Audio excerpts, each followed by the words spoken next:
চলে এসেছি সোনারগাঁ লোক শিল্প জাদুঘর। এটি রাজধানী ঢাকা থেকে ২৪ কিলোমিটার দূরে নারায়ণগঞ্জ জেলার সোনারগাঁ উপজেলায় অবস্থিত। বাংলাদেশের লোকশিল্পের সংরক্ষণ, বিকাশ ও সর্বসাধারণের মধ্যে লোকশিল্পের গৌরবময় দিক তুলে ধরার জন্য ১৯৭৫ সালে শিল্পাচার্য জয়নুল আবেদিনের উদ্যোগে বাংলাদেশ সরকার বিশাল এলাকা নিয়ে এই জাদুঘর প্রতিষ্ঠা করেন। সোনারগাঁয়ের বড় সর্দার বাড়ি নামে পরিচিত এটি প্রাচীন জমিদার প্রাসাদে এই জাদুঘর স্থাপন করা হয়েছে। এখানে আরও রয়েছে একটি সমৃদ্ধ গ্রন্থাগার, কারুপল্লী ও একটি বিশাল লেক। জাদুঘরে দর্শনার্থীরা দেখতে পাবেন বাংলার প্রাচীন সুলতানদের ব্যবহৃত অস্ত্রশস্ত্র, তৈজসপত্র, পোশাক, বর্ম, অলঙ্কার ইত্যাদি। বাংলার প্রাচীন ও মধ্যযুগের লোকশিল্পের অনেক নিদর্শন রয়েছে। এখানে রয়েছে বাংলার প্রাচীন মুদ্রা, কারুপল্লীতে বৈচিত্র্যময় দোচালা, চৌচালা ও উপজাতিদের আদলে তৈরি ঘরে দেশের বিভিন্ন অঞ্চলের অজানা, অচেনা, আর্থিকভাবে অবহেলিত অথচ দক্ষ কারুশিল্পের তৈরি বাঁশ, বেত, কাঠ, খোদাই, মাটি, জামদানি, নকশিকাঁথা, একতারা, পাট, শঙ্খ, মৃৎশিল্প ও ঝিনুকের সামগ্রী ইত্যাদি। কারুপণ্যের প্রদর্শনী ও বিক্রয় কেন্দ্র রয়েছে এখানে।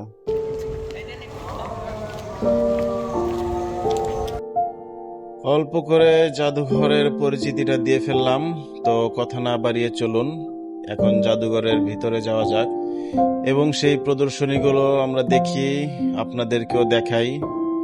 সাথেই থাকুন, পুরো ভিডিও দেখুন।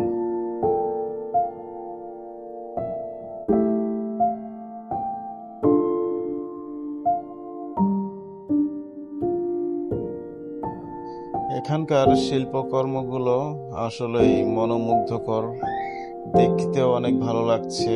অনেক পুরনো দিনের স্মৃতি এখানে জমিয়ে রাখা হয়েছে সর্বসাধারণের দেখার জন্য। এখানে গেলে আপনার মনে হবে আপনি অনেক পূর্বে চলে গিয়েছেন। অনেক সুন্দর প্রদর্শনী আছে এখানে।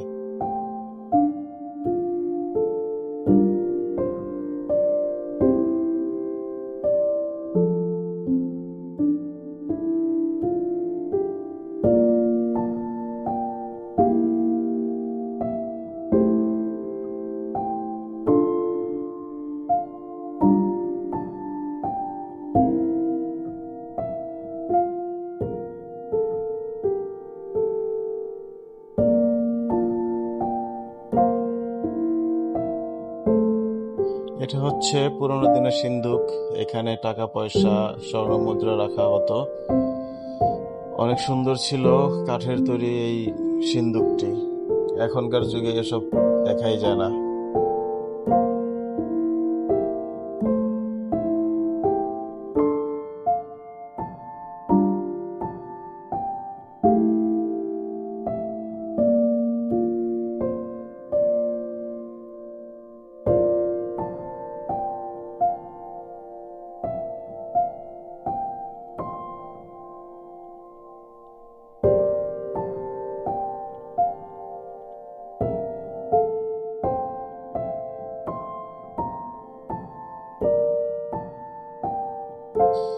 এখানে আরো একটি সিন্দুক আমরা দেখতে পেলাম। আগের গুলো থেকে এই সিন্দুকটি আরো বেশি সুন্দর লাগছে। অনেক সুন্দর, অনেক পুরনো, এখনো চকচক করছে। এখানে কিছু নিদর্শন আছে, যারা মাটির কাজ করছে, গ্রাম্য সিনারি এগুলো। এখানে কৃষক আছে, কামার আছে, সবাই একসাথে কাজ করছে। হঠাৎ করে দেখলে মনে হবে কি যে এগুলো বাস্তব মানুষ। এখানে তুলে ধরা হয়েছে গ্রাম অঞ্চলের সেই পুরনো দিনের কিছু ঐতিহ্য, যা দেখে খুবই ভালো লাগলো। যারা কখনো দেখেননি তাদের কাছে আরো বেশি ভালো লাগবে।